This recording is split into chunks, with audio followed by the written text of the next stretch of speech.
बच्चों हम लोगों ने पढ़ लिया ग्रेट इकोनॉमिक डिप्रेशन जो कि 1929 में आया था। वो कैसे आया? वो अमेरिका जो एक समय पे सुपर पावर बन चुका था, एक बड़ा इकोनॉमिकल पावर बन चुका था वर्ल्ड पे, जो अलग अलग देशों को उधार दे रहा था, उसी के कारण जो उधार वो दे रहे थे, अमेरिकन बैंक्स जो उधार दे रहे थे, उसी उधार की वजह से, उसी लोन की वजह से उन बैंक्स को क्या नुकसान देखना पड़ता है, जिसकी वजह से क्या होता है, जो नुकसान होता है कि कई सारे जो अमेरिकन बैंक्स है बच्चों वो बंद हो जाते हैं, शट डाउन हो जाते हैं, हजारों अमेरिकन बैंक्स। क्यों? क्योंकि लोग उनका पैसा वापस ही नहीं कर पाते हैं। चीजें वर्स होती जा रही थी। यूरोप को सबसे ज्यादा पैसा मिलता था अमेरिका से, और अमेरिका में इसका इतना बुरा प्रभाव हुआ, एडवर्स इफेक्ट देखने को मिल रहा है। तो यूरोप के हालात तो बद से बदतर, यानी कि और ज्यादा वर्स्ट होने वाले हैं, बेकार होने वाले हैं, पैथेटिक होने वाले हैं। आगे क्या लिखा हुआ बच्चों देखते हैं कि इंडिया के ऊपर इसका इंपैक्ट क्या हुआ। बेटा बहुत इंपॉर्टेंट क्वेश्चन है, मल्टीपल टाइम पूछा गया है, एक से ज्यादा बार पूछा गया, कई बार पूछा गया है। हर साल किसी ना किसी एग्जाम सेट में क्वेश्चन पूछा जाता है कि what are the impact of great economic depression on India. तो ध्यान रखना, पढ़ लेना, धीरे से हम लोग पढ़ते हैं, आराम से पढ़ेंगे, ज्यादा लेंदी नहीं करेंगे, चीजों को शॉर्ट वे में समझते चलेंगे। क्या लिखा हुआ? The economic depression, great economic depression जो है इंडिया के ऊपर इमीडिएट, तुरंत और सीवियर इंपैक्ट देखने को मिलता है। क्या? Immediate and severe. इमीडिएट मतलब तुरंत, तुरंत तत्काल प्रभाव से, और सीवियर मतलब बहुत ही बुरे। किस चीज के ऊपर? इंडियन ट्रेड के ऊपर। Leading to the wide spread economic difficulties. Depression, economic depression जो आती है 1929 बच्चों, उसका जो है इंपैक्ट इंडिया के ऊपर तुरंत, इमीडिएट और सीवियर देखने को मिलता है। व्यापार जो इंडियन ट्रेड चल रहा था उसके ऊपर। देश में क्या होता है? एग्रीकल्चरल प्राइसेस,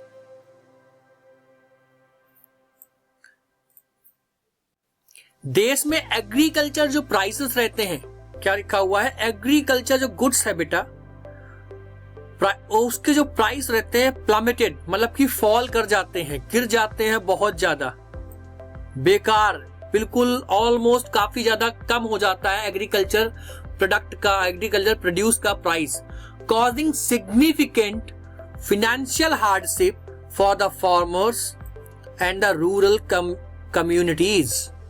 भैया खेती करता कौन है? किसान करता है। एग्रीकल्चर के प्राइस अगर गिरेंगे तो असर किस पे होगा? किसानों पे होगा, जिसकी वजह से वो ज्यादातर खेती होती क्या है बच्चा?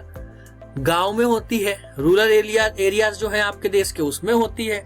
तो ज्यादातर किसान जो खेती करते थे उनकी लाइफ बहुत ज्यादा हार्ड हो जाती है, टफ हो जाती है, just because of the great economic depression. Despite के बावजूद, इतना कुछ होने के बावजूद, प्राइस डिक्लाइन होने के बावजूद, कॉलोनियल गवर्नमेंट, अंग्रेजी हुकूमत, कॉलोनियल पावर कौन थी इंडिया में? अंग्रेज थे ना। तो इंडिया में इतना सब कुछ हो रहा था, इंडियन फार्मर्स के हालात इतने बेकार थे, इसके बावजूद, इन सब के बावजूद क्या होता है कि ब्रिटिशर्स किसी प्रकार का टैक्स बर्डन को रिड्यूस नहीं करते हैं। वो कहते हैं कि हमसे मतलब नहीं है, आपको पैसा कम मिल रहा है, आपकी फसल सस्ते में बिक रही है, हमसे लेना देना नहीं है। आप हमको जो रिवेन्यू, जो पैसा पहले देते थे, जो टैक्स देते थे पहले, उतना आपको देना पड़ेगा। बात सीधी साफ। और ध्यान दो बेटा, इसी समय पे एक टैक्स आता है, सॉल्ट टैक्स, नमक के ऊपर टैक्स लगाया जाता है, क्योंकि ब्रिटिशर्स अपने आप को ग्रेट इकोनॉमिक डिप्रेशन से निकालना चाहते थे। तो हर वो चीज जो इंडियंस यूज करते हैं, हर वो चीज पे उन्होंने टैक्स लगाया था, और एक भारी तादाद में बड़ा हिस्सा टैक्स के रूप में नमक के ऊपर ले लेते थे ब्रिटिशर्स हम लोगों से। क्या लिखा हुआ है? To deal the economic crisis India became the exporter of the precious metal.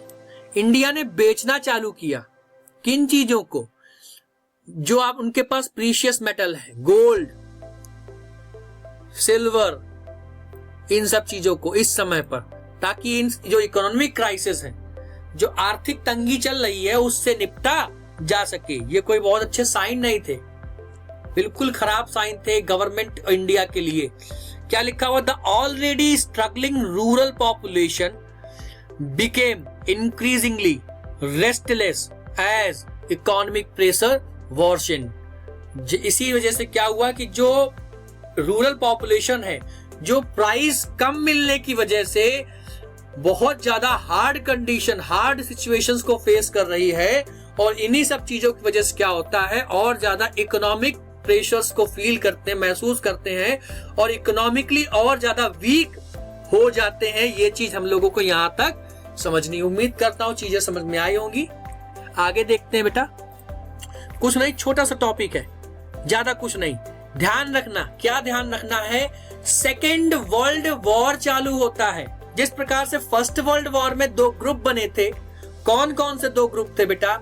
आपको ध्यान रखना है, वो ग्रेट ब्रिटेन था, फ्रांस था, रशिया था, यूएसए था। कौन कौन से 2 ग्रुप बने थे? वो ग्रुप जिसमें ये 4 देश थे। कौन से? ग्रेट ब्रिटेन, फ्रांस, रशिया और यूएसए। उस ग्रुप का नाम दिया गया अलाइज। ध्यान रखना बच्चों, अलाइज दिया गया नाम उस ग्रुप का। और दूसरा ग्रुप कौन बना उस समय? फर्स्ट वर्ल्ड वॉर में सेंट्रल पावर था। फर्स्ट वर्ल्ड वॉर में बच्चों सेंट्रल पावर था, और सेकेंड वर्ल्ड वॉर में एक्सिस पावर होगा। ऊपर वाले अलाइज नहीं बदलेंगे, जो थे वही रहने वाले काफी हद तक। बट जो दूसरा ग्रुप जो होगा, जो देखने को मिल रहा है आपको, वो कौन सा देखने को मिल रहा है? एक्सिस देखने को मिल रहा है। और उसमें कौन कौन सी कंट्रीज थी बेटा? जर्मनी, इटली, जापान और हंगरी। ऑलमोस्ट वो सारे देश जो उस समय पे थे, वो एक एक अलग अलग ग्रुप में, बस थोड़ा सा नाम में डिफरेंशिएशन देखने को मिल रहा है, बाकी चीजें एक जैसी हैं। ठीक है, क्या हुआ इंडिया पे, क्या इंपैक्ट हुआ हम लोगों ने देख लिया। ध्यान रखना, उसके बाद वर्ल्ड वॉर सेकंड क्या हुआ, कब हुआ? 39 से 45। कौन कौन से 2 ग्रुप थे आपके? एक था बेटा अलाइज, दूसरा था आपका एक्सिस। ठीक है, अलाइज में कौन कौन से थे? France, Britain, Russia, USA. और एक्सिस में कौन कौन से थे? जर्मनी, इटली, जापान और हंगरी। इनके नाम के ऊपर से क्वेश्चन पूछे गए बेटा बार बार, ध्यान रखना। उम्मीद करता हूं चीजें समझ में आई होंगी। मिलते हैं अपने नेक्स्ट क्लास में। थैंक यू सो मच बच्चों।